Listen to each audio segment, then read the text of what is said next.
Hello my friends and welcome, my name is Dennis and this is the latest update from Ukraine. So we have to speak about the Kursk Oblast at first because Ukraine sent some of the reinforcements. To be exact, 47th Separate Motorized Brigade of the Ukrainian army, which is quite famous, and they have, I would say, the most modern gear, like for example Bradley's infantry fighting vehicles or Abrams tanks. Those guys are really beasts and they were holding lots of the areas in the Ukrainian front lines. In the points where the 47th Brigade is located, there are usually heavy battles and Russia struggles to take the ground, but in the Kursk region not everything depends on the 47th Brigade because Russia concentrated around 50,000 soldiers or troops and they attack the Ukrainian army from many of the sides, from the east, from the west, from the north. So the forces of the 47th Brigade alone is not enough. Yes, there are many of the other brigades of Ukrainian army, but for now with that amount Russia has advantage. But we're gonna speak about that advantage a little later. Now I want to show you some of the screenshots of the video which was leaked to the internet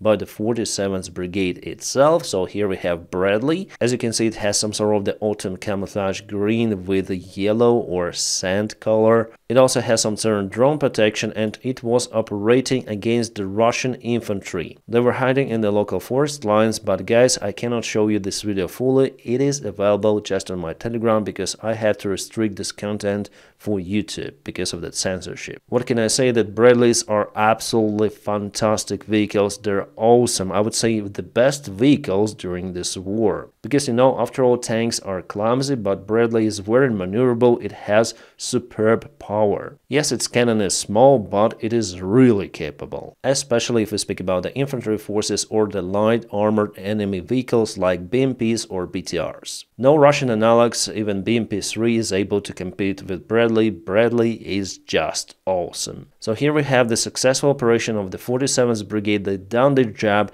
and left the place without losses. And later on, the 47th Brigade used the M1A1 Abrams tank. It seems like it also has the drone protection and maybe some electronic warfare. The tanks were modernized by Ukrainian army and Contact 1 explosive armor was also mounted on the sides and on a turret. Russians took the place in one of the buildings and tank absolutely kaboomed the area. It was again a successful operation of the 47th Brigade. But in general, as I told you, the 47th Brigade is just not enough. They are now like firefighters who were thrown in the most difficult direction of the Kursk battlefield. They are fighting with the assault forces of the Russian Federation. You may see how many vehicles of the Russian army is burning there. According to the Miko 73 analytic, he got this data from many of the vehicles, the confirmation from the drone cameras. So indeed, Russia has absolutely severe losses, but the Ukrainian army is forced to retreat. As you can see, Ukrainian army left this area just one day ago. So the current Russian army follows the logic of the old Red Army. They just throw people and somehow they still go in those mid-wave attacks with heavy losses, but they got the ground back, as we see. So before we were talking about the possible battle for Kornevo, and now we should think about leaving the Malaya Lochna area where Ukraine recently, like 1 month ago, was really successful by trapping some of the Russian forces, and some of the Russian forces actually were forced to leave the place. And we have the report about it not just from the Miko 73, also the Deep State military map. Let me show you over here. They also say that Ukraine retreated from this position and also from the southern position, so Russia really pushes hard. As you can see, Ukraine tries to use the best equipment to keep this region under control, but it doesn't help. And if we check the map of the Institute for the Study of War, here you may see a huge Russian attack here from this northern part, from this area as well, over here. So they're trying to jam the Ukrainian army. Yeah, the Institute for the Study of War is the questionable source if we speak about the military maps, but sometimes they publish the correct information. So I think that Ukraine should leave this area and concentrate on keeping Suja. And guys, my prediction that during the winter campaign, yes, then it is gonna be really cold, so Ukraine will not be able to provide enough supplies for its forces in the Kursk region. Now Ukraine should concentrate on building some of the defense in the Sumy region, because after all, Russians may use all of the concentrated forces and push into the Sumy. So that is what I would do now, judging on the situation. So first of all, protect Suja, build a significant and robust border defense, and later on during the winter campaign, then it will be really hard to provide supplies. So yes, we should withdraw our forces to avoid heavy losses of the Ukrainian group in the Kursk region. But again, I'm not some sort of the military expert, it's just my logic. Our generals know the situation much better, they know what is happening on the ground, I just hope, and they will perform this operation accordingly. But now what can I say to you, that from the strategical point of view, if Ukraine would withdraw the forces from the Kursk region, it means that this operation wasn't able to reach the strategic goals. What were those possible strategic goals? Well, for Russia to send the reinforcements from the eastern side of Ukraine, it didn't happen. They mostly send the reserves from the Russian Federation itself, and they keep pushing in the eastern direction, taking more of the territories. The second reason, it could have been reaching this nuclear power station, the Kursk nuclear power plant. Also, it's far away from the border, it's far away from the front lines, and Ukraine doesn't have the resources for this operation. Ukraine doesn't need just to hijack this nuclear power plant. No, it's just for the future exchange for Energodar or Zaporizhia nuclear power plant, which Russia occupies. So two of those potentially big goals were not reached during this operation. Again, from the tactical point of view, for now the operation was successful. Ukraine took lots of the territories from the Russian Federation in a matter of days. Russia was really shocked, and now Russia will keep their forces to protect their border against the possible further Ukrainian attacks. But again, as I say to you, they might use those forces to attack Ukraine towards Sumy. We're gonna see how it goes. I think that Russia has those kind of the plans, because they really concentrate now to target the Sumy infrastructure with their drones and with aviation gliding bombs. So they're probably preparing for this assault operation on Ukrainian territory. They went to the Kharkiv Oblast, as we know, and now they want to go to Sumy, and they have already enough forces for it.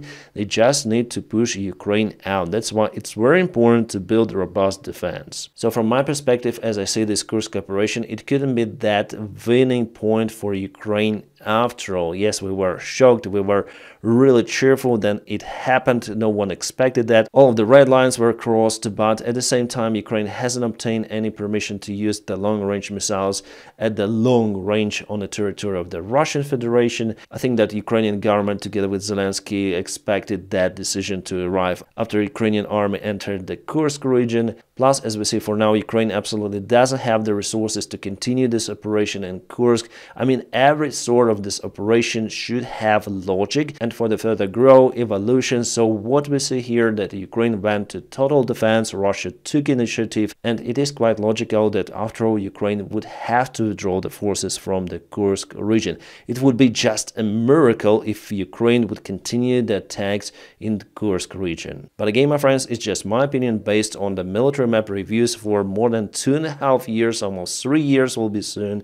So you may trust me, you may not trust me, you may have your own opinion, and I would appreciate if you put it down in the comment section below, and we all gonna check it out. Guys, if you like the job that I do daily here on YouTube, you may also consider supporting me on Patreon. The link for my Patreon page is available right in the video description below. Thank you so much for maintaining my motivation. About the Eastern front lines, guys, I don't have good news for you either. I'm saying the things as they are. From what I see, Russia broke through Ukrainian defense in many of the points, at least 4 of the points in the east and on the south. There are, however, some of the good news. I'm gonna speak about them today, but they're not connected with the situation on the front lines. But now the front line review, because I think that it's very, very important. So over here, after all, Russians were able to break Ukrainian defense.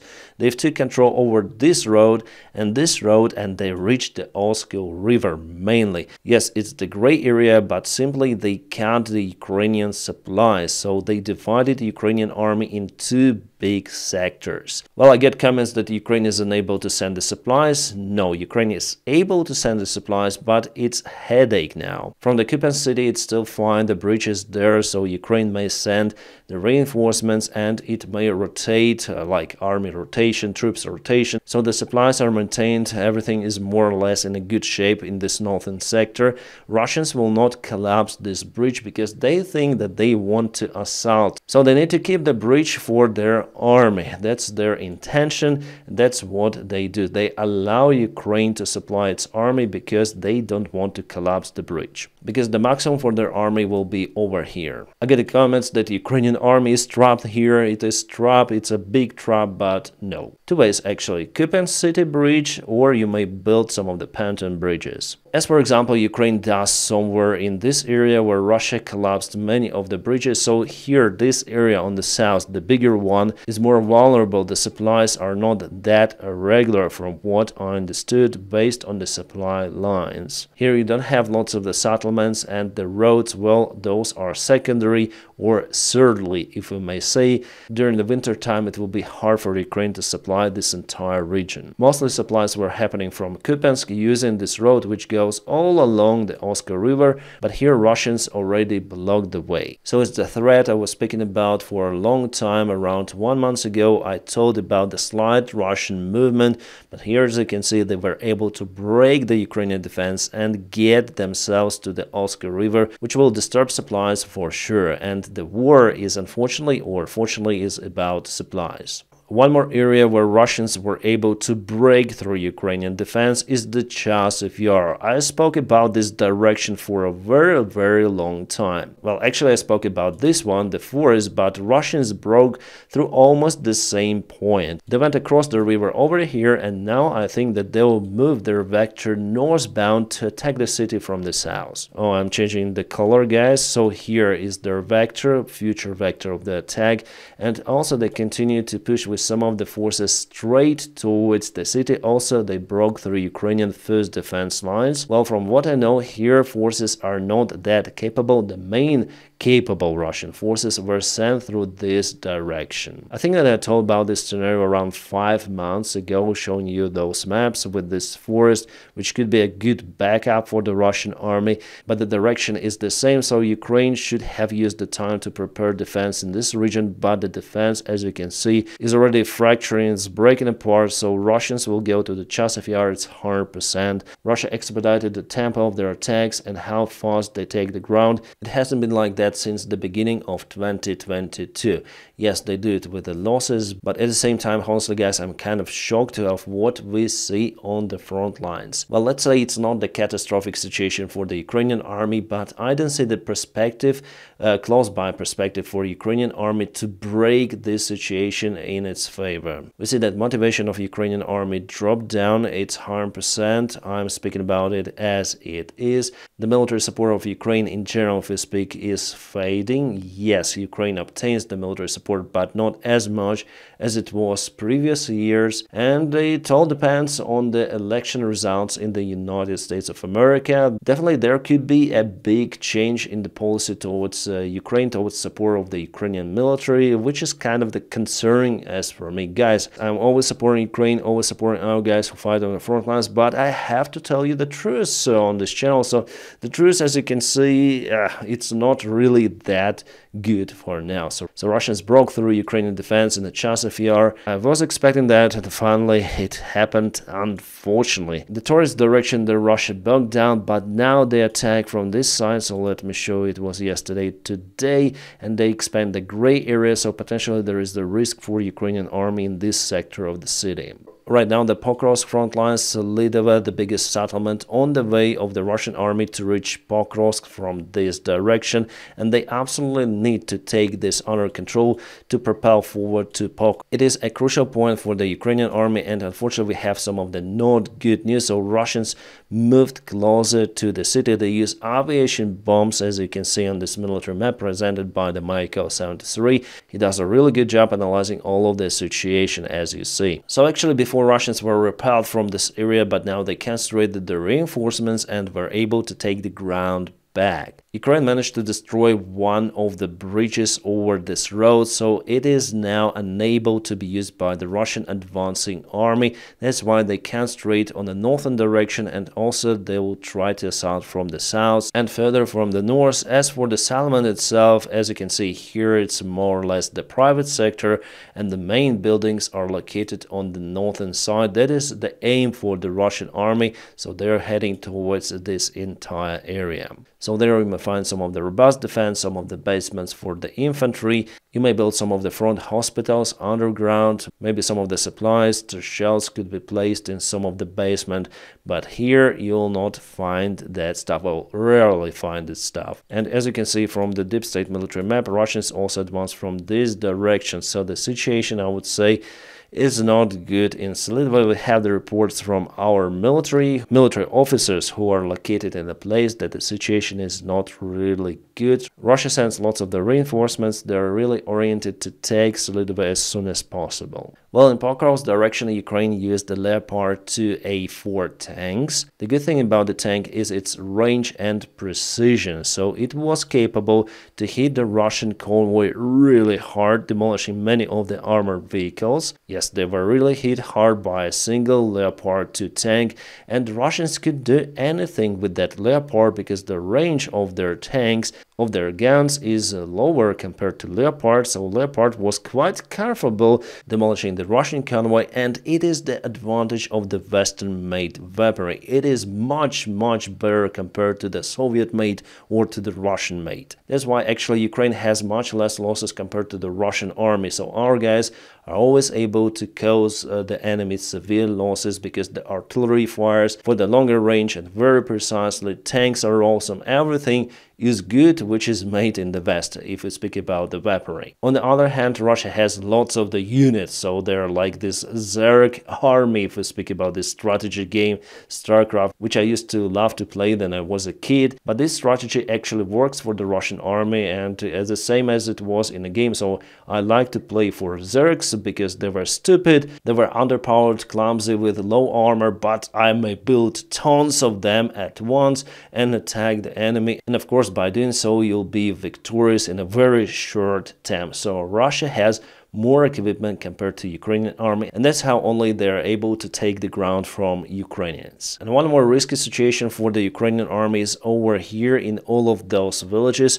Ukrainian army was ordered to leave this area, so yesterday, today, we also have some of the different mapping, so definitely Ukraine left this lower ground area, and now Ukraine will concentrate its resources on defending all of those settlements. Exactly what we were speaking about with you for around 1 month already, that Ukraine will concentrate defending the higher ground now, but still this area is also under the risk. And now Russia is expanding its bridgehead in this area. If there will be the confirmation that all of that gray area turned into red, Russia will obviously attack from the south as well. They will not go to Kurakhove, no, it's their next goal, or maybe third goal. They'll try to encircle Ukrainian group in this region or force it to leave this very important place. Why is it important? Because there are no any settlements, like big settlements, on the way through this entire region. And all of those settlements, especially those kind of the lined settlements, are used by Ukraine as the defense lines. If we check out this main breakthrough of the Russian army, it happened after Avdiivka was occupied. So Avdiivka played the role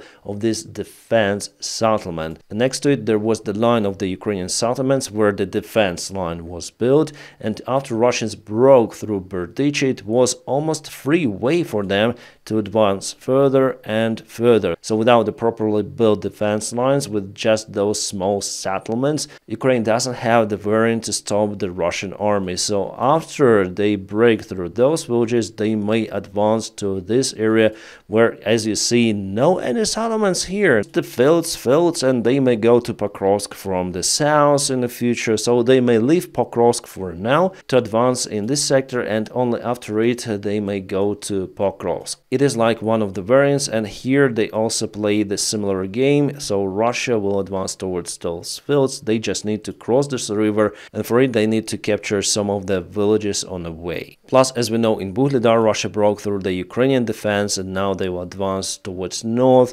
There are also just a few of the settlements, and they may join their group over here for one more strike to this crossroads. So there are plenty of variants actually for the Russian army on the east. Unfortunately, Ukrainian defense is unable to cope with this new Russian breath of their attacks. The Russian army is in a terrible condition, actually. There's lots of the bad stuff happening with supplies, and the attitude inside the Russian army is not good.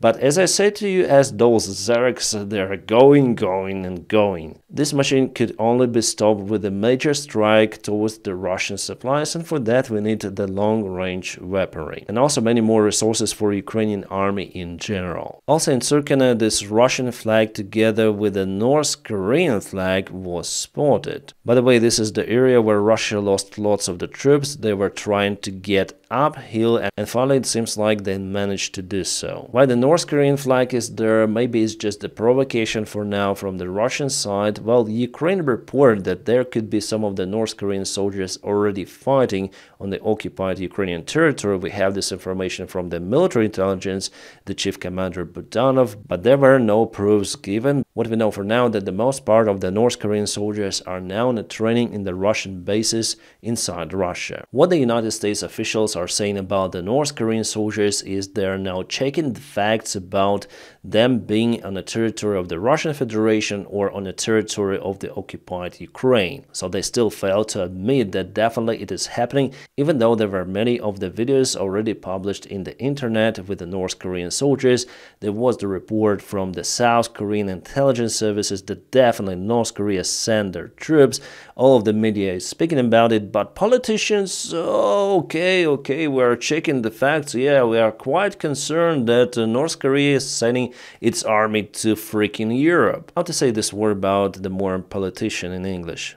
Impotent. Yeah, impotent. They're just letting the bullet to do what he wants to do, like Russia or even North Korea. Come on, wake up, we need to react on that. Not with concerns, of course, but do something. United States, you'll lose your leadership. Really, with this policy, it's crazy. A good statement and logic from the NATO commander in Europe, Christopher Cavalli. He admitted that Russia definitely suffered large losses in Ukraine. But at the same time, the Russian armed forces study, improve and implement experience of war in their army. That's what I basically say to you. Yes, they have many of the flaws even now, but if we compare the current Russian army with what it was in 2022, those are two different armies. At the end of the war in Ukraine, no matter how it looks, the Russian army will be stronger than it is today. These forces will be on the border of our alliance, and they are commanded by the same people who already see us as their enemies. And obviously they will be dissatisfied with the way the war went. So we will have an opponent with real skills, a mass of troops and clear intentions. It is good that NATO understands that, so what you need actually, NATO, what you need is to maintain Ukrainian army with many of the supplies. The Ukrainian army and the Russian one are only two armies which are capable to fight in the modern day war, with lots of the drones and other equipment which sometimes is absent even in the NATO army. We know that our Western partners are investigating the experience of the Ukrainian army, for example, of how it should be in the modern day war. Yeah, first of all, as I say to you, FPV drones and other drones. But honestly, I don't see a massive implementation of those features in our allied armies. But it should be happening already because the threat is there. Yes, it's in Russia. And no matter how this war is going to over, but Russia will seek for revenge. I'm almost sure that they will try to attack Ukraine once again, and maybe not just Ukraine. That's why it's important to provide security guarantees, but I think we already spoke about that topic. What the officials from France, for example, are saying that the future of Ukraine depends on who is going to be the next United States of America president. If Kamala, there could be the invitation for Ukraine. If Donald Trump takes that position, well, everything is not good for the military support of Ukraine in that case. By the way, the French officials has already supported the Ukrainian membership in NATO. At the same time, they say that it should be the common decision of all of the NATO member countries, but France will support Ukraine in any way. Alright, we have some of the breaking news. Sudan rebels shut down Ilyushin 76. It's the Russian or Soviet-made airplane. They did it over Sudan, but the crew was mainly the Russian one. Sorry, I cannot share their documents fully. It's the YouTube policy, but here we have the report report on the Aviation Herald. This website shows all of the aviation incidents and accidents happening around the world, so they report about this case as well. And here we have the registration of the airplane. Definitely Illusion 76 Tanga cargo aircraft. Departure airport Ras Al Khaimah, United Arab Emirates. I also departed from that airport a few of the times. So at least 2 of the fatalities confirmed with documents. The rest, well, will be recovered soon. Probably this airplane was carrying also some of the Russian forces. I can't confirm this information, but one of the Telegram channels associated with Wagner private military campaign writes that Russian private military company is operating in Sudan, but it's not Wagner. According to the version, it could be the Medved private military campaign, which operated in Burkina Faso, but was transferred to the Kursk region after, as they say, the invasion of the Ukrainian armed forces. But this information comes just from the Russian affiliated sources, so we should wait for more information about the case. And here we can see the moment of the airplane coming down. It is in flames because locals obtained some of the air defense systems, the local rebels who are actually supported by Russia. So probably Russia sent the air defense system to them, and they've downed the aircraft with a Russian crew, which was probably carrying some of the interesting equipment. I just hope that more information will be revealed of what was on board of that airplane. Well, maybe it was even a ferry flight, because United Arab Emirates are not involved in the transportation of weaponry or something, but the airplane could be based in UAE, but the airplane could be involved itself in the operation outside UAE. The operator is the new Way Cargo Airlines. It's the cargo carrier from the Kyrgyzstan actually. So this registration, I found this photo of the airplane, so we have the Kyrgyz flag, so the company is based in UAE, but the registration is from Kyrgyzstan, and Kyrgyzstan is the military ally of the Russian Federation for now. At least they're in the same alliance, and what we know that through Kyrgyzstan, Russia obtained some of the military parts for their equipment, or parts for their military equipment, it's better to say. Kind of the interesting case. I'll monitor the situation. More of the data I will obviously publish on my Telegram channel with all the proofs, all the photos and videos. But here, if I know something for sure, obviously I'll tell you about this case. You know, aviation is my life basically, and that's why I like to reveal those kind of stories. It's like mysterious detectives for me. Sorry guys, I have to put my own censorship. So Ukraine zeroed one of the Russian bomber pilots on the Russian territory. It was done with the help of the Ukrainian military intelligence. Moreover, this guy was not just a random pilot, he was a commander of the military unit. So not just he was well qualified, but he was also a manager. Yeah, after what Russian military pilots done to Ukrainian civilians, first of all, they should watch their back, even in Russia. Why am I so sure that the things in the Russian army is not that great? Yes, partially they are successful, they learn on their own mistakes, but the attitude of their commanders towards their soldiers ruin absolutely everything. That brings them actually heavy losses. So those Russian soldiers record the video of how their drunk commanders, again drunk commanders, are sending them to the useless attack to just finish their lives. That's why this group of the soldiers went to opposition, but they received the information